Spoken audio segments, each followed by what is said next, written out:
In 1857, just 5 years after the arrival of the first missionaries in the Carolines, preparations were being made to expand the mission to the east. Reverend Pearson and his wife, along with Reverend and Mrs. Doane, were on their way to the Marshalls to begin work there. The Marshalls were virgin territory as far as the missionaries were concerned. They were still free from the influence of foreign ship crews and beachcombers that was to be found on other islands. But that was because of the notorious reputation for inhospitality that the islands had acquired, thanks to repeated attacks on ships there. Reverend Edward Doane reported, "In 1834, Captain Dowsett mysteriously disappeared at Rongelap. In 1845, Captain Cheney of the Naiad had trouble with the dwellers upon Ebon, and one man was killed on the spot. In October 1852, the schooner Glencoe of San Francisco was burnt and the crew murdered by the inhabitants of Ebon. The reason for this conduct is that when the king was a young man, a ship visited Ebon, and an islander stole something which gave occasion for a disturbance. A general attack was made on the islanders, and many were killed, among them the chief Kaibuki's oldest brother. Kaibuki received a wound in the arm from a spade. His father declared he would have revenge and that he would kill all the whites he could and cut off ships when possible."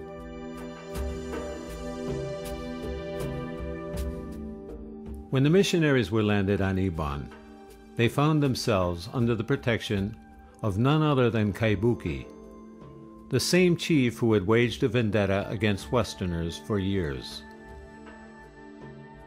Kaibuki, once a formidable foe of Westerners, exchanged names with Reverend Pearson and told him that henceforth he would consider the missionary his son.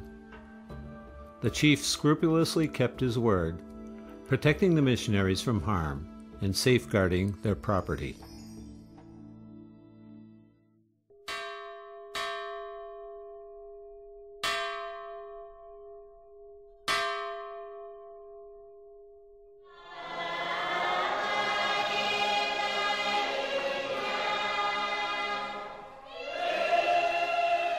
The growth of the church in the Marshalls was rapid.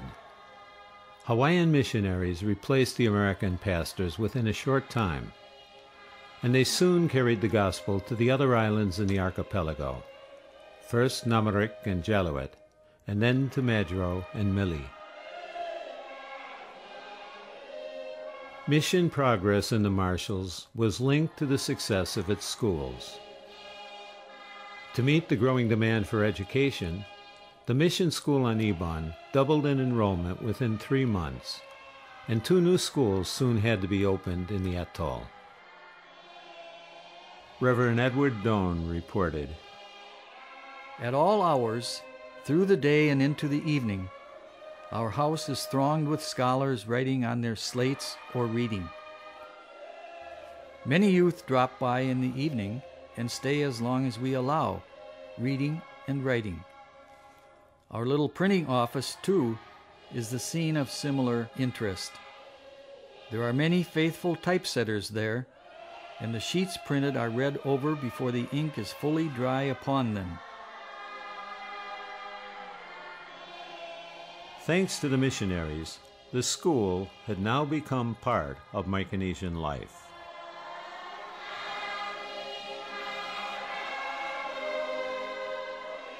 With the opening of the first training school on Ebon in 1869, a steady stream of Marshallese pastors and teachers were produced. By 1872, the last of the Hawaiian missionaries had left the islands, and Marshallese staffed their own churches.